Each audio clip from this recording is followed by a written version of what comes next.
Hello, welcome back to my channel, Moretta Threads. Thank you so much for waiting for this tutorial. I'm so sorry that it took me a week longer than I had intended. I had so many issues with editing and the laptop, but that is neither here nor...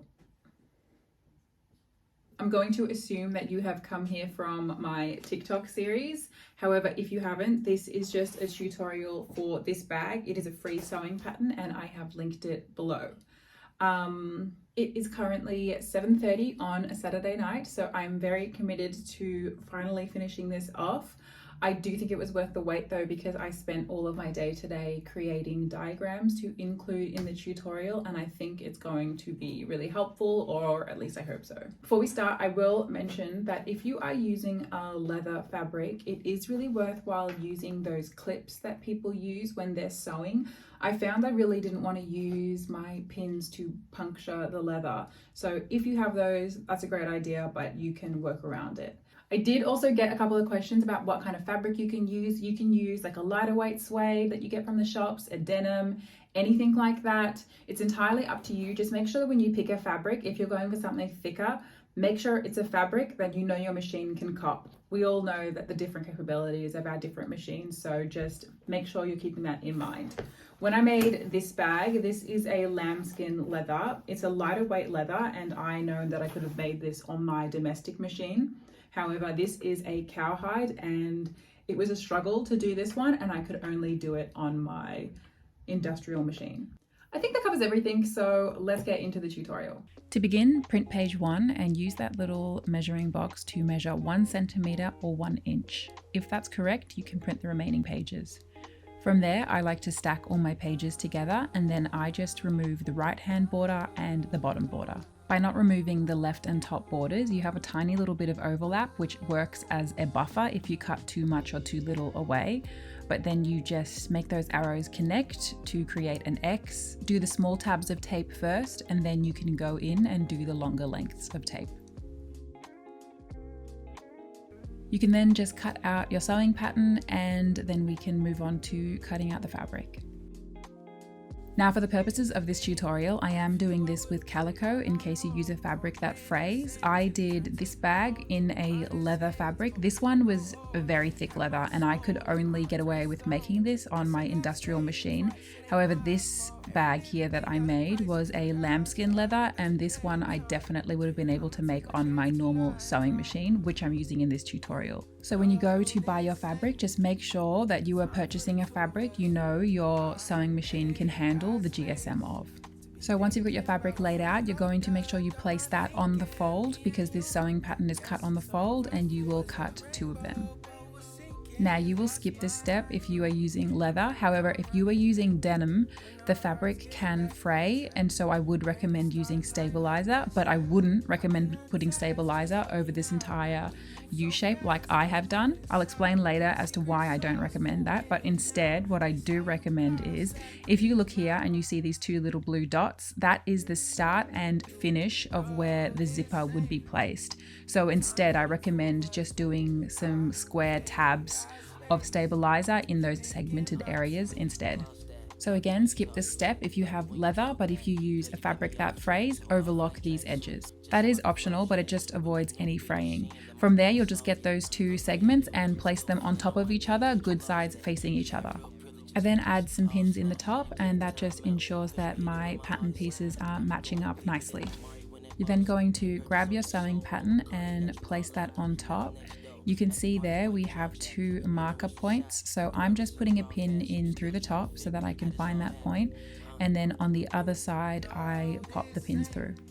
That way, when you remove the top layer with those 2 top pins, you'll still have the underpins sticking out, showing you where those markers are, and then just repeat that process on the other side again. With those markers mapped out, you're just going to then push them through so that we know where we're going to sew.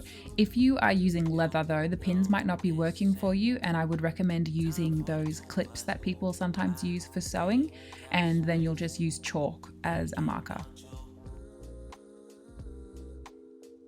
So I've mapped out my areas now, and I am just going to sew along these areas.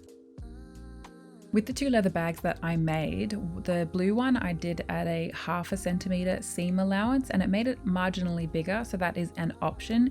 However, the recommended sewing seam allowance is 1 centimeter. Please also keep in mind that you should change over the needle depending on whatever fabric you're working with. So if you're using a denim, use a denim needle or a heavy duty needle for a thicker fabric.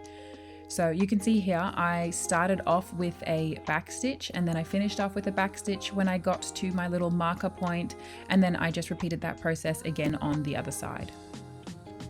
Okay, and now we're moving on to what I think is the hardest bit, which is the zipper installation part. So if you have a fabric that is able to be ironed, you're going to press those seams open. Zipper is a longer length, but I recommend about a 40 centimeter zipper, and I want my bag to sit quite flush against. So the width of the teeth are about 1 centimeter, and I'll show you now how that comes into play. So from where that seam starts, you are going to want to mark 1 centimeter below that. So we know that the width of the zipper teeth are 1 centimeter. So to make an allowance for that to fit in the bag, you are going to mark 1/2 centimeter on one side, and then on the other side, you are going to mark another 1/2 centimeter.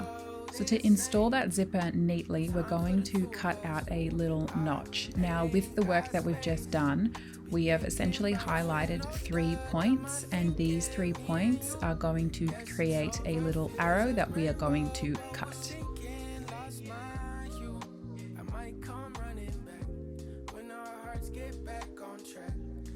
Now you may have noticed on the left and right hand side of those blue little lines, we still have a little bit of excess fabric.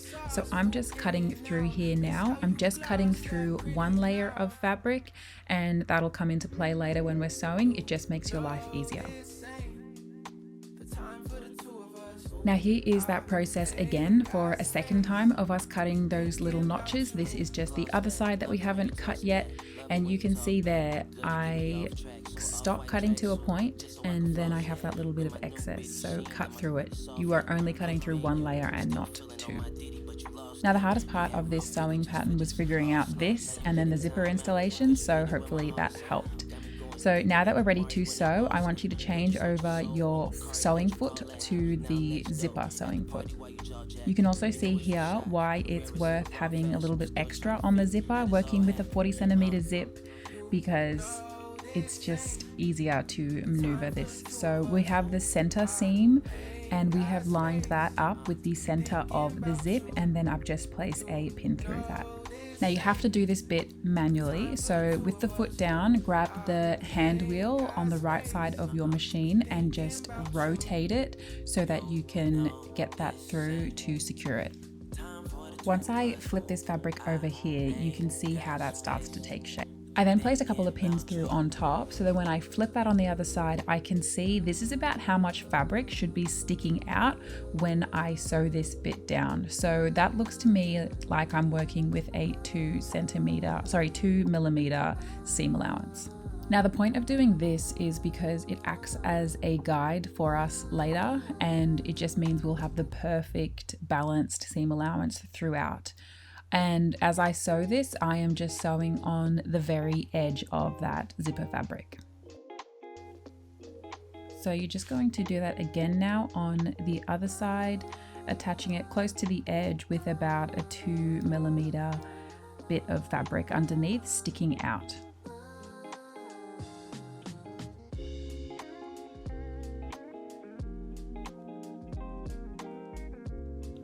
So as I flip this over, this is the top, and we've pretty much lined up our fabric now to be where we need it to be, and we can now then go in with a top stitch.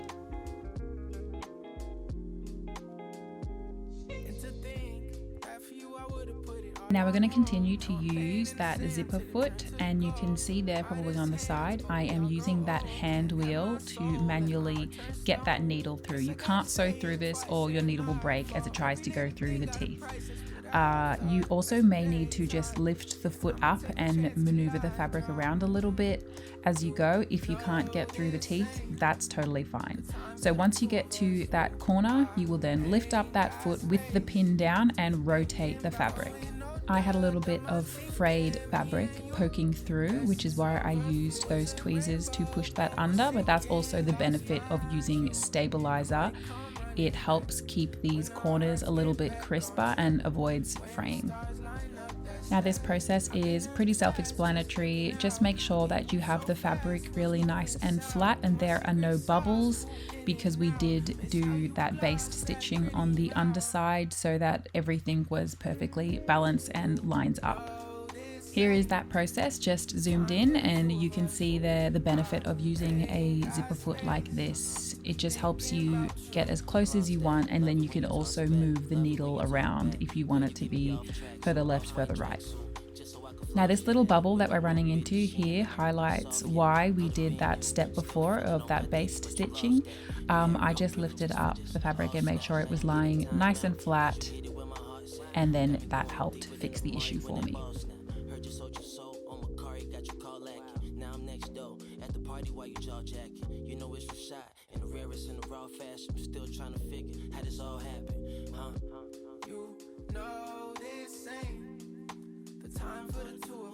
Now as we get to the end here, you will stop and lift that foot up, and then make sure you have definitely put that puller on your zip through, because you obviously don't want to sew over the top of that. So just make sure you have pulled that through, and then we can keep on sewing. So we're now just encountering that little notch on the other end, and I'm just making sure that that is flipped through and is nice and straight. So same thing again as before, you are going to get that hand wheel and manually rotate it so that we can get over those teeth.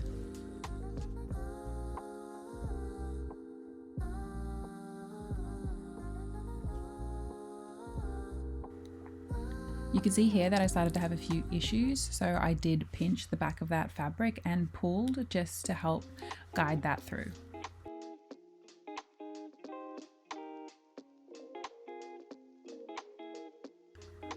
Just use some tweezers if you need to, again, to make sure that that bit there, those little notches are properly tucked under, and the rest is the same as before.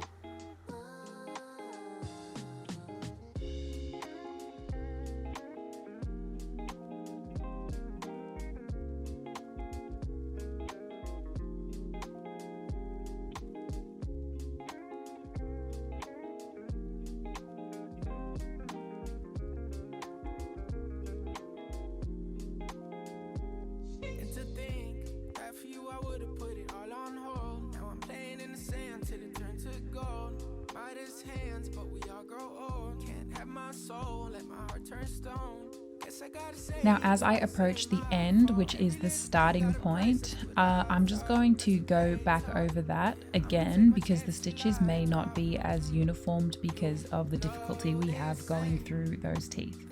So just get through them as best you can, and then just rotate one more time and do a few more stitches down to secure off that stitch. Now with that, that is the hard part done, out of the way. The rest of this now is quite easy to get through. So just grab those two segments of fabric and place them together, and then get your pins and pin around the perimeter or clip the perimeter of the two panels. The next step would be to cut off any excess of your zipper if you have a longer one. I'm not going to cut this one because this is just a sample, but you can see here that this is the benefit of working with a 40 centimeter zip, because the actual area that is stitched is about 30 centimeters, and it's good to have those extra 4 or 5 centimeters to work with. So you're now going to close up that perimeter that we pinned. Just make sure before you do that, that you change your sewing foot back across to your usual one. So finish that off with a 1 centimeter seam allowance, and make sure you start and finish with a back stitch.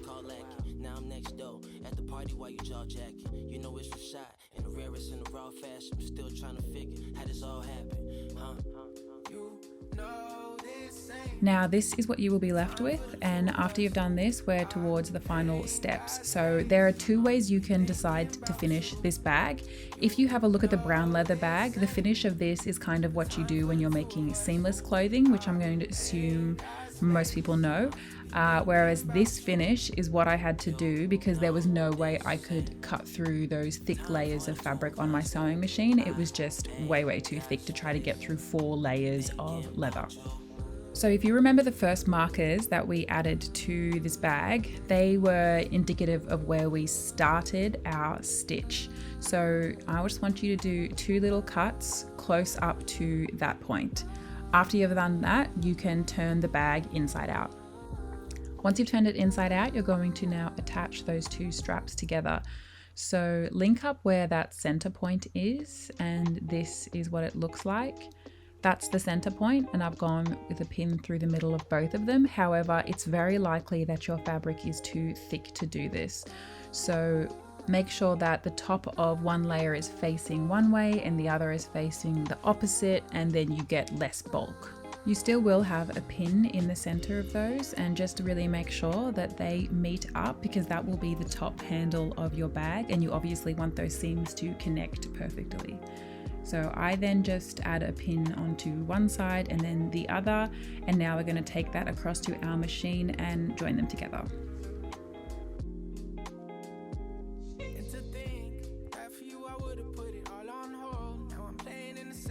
As normal, make sure you start and finish with a back stitch. From there, this is what you will be left with. Give that a tug and that kind of closes that shut.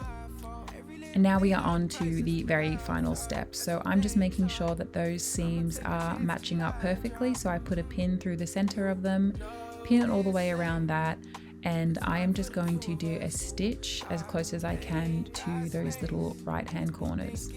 Start and finish if you can with the back stitch. You may want to go in with a reinforcing stitch, and then you will just get your scissors and trim away the excess as close as you can to that stitch line.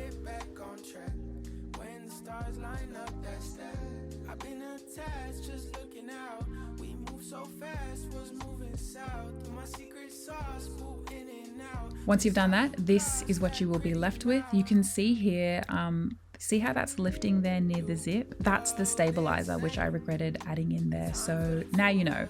It's completely up to you how you make that. Hopefully this is what you will be left with though, a bag that you love. So to bring back in these 2 bags, you can see here, obviously it's interesting how the different fabrication slightly changes the shape. The blue one I did do at a 0.5 centimeter seam allowance, and the brown was 1 centimeter, which I think is better, but food for thought. So that is the end of the tutorial. Hopefully you have been left with a bag you really like. I'm going out for dinner tonight, so I'm gonna take this one with me, and I just really like it. I love that when like on the side it's got this like really nice like Caperni looking shape. Love that. The only other thing that I will mention is if my vibe is your vibe, then if you would like, you can subscribe to my YouTube channel, because I also sell sewing patterns on my Etsy storefront, and I offer 20% off discount codes when I drop new videos that last the first 48 hours. So outside of that, if you have any other questions at all or need help, please comment below and I will get back to you. But the most important thing is to just enjoy the sewing process. I really hope that this resource makes it easier for you. When I first started sewing, I would always like cut out my sewing patterns and my fabric on the floor while I was watching a movie with my sisters. That's just how I enjoy doing it. But yeah, I just really hope you have fun with it. So good luck.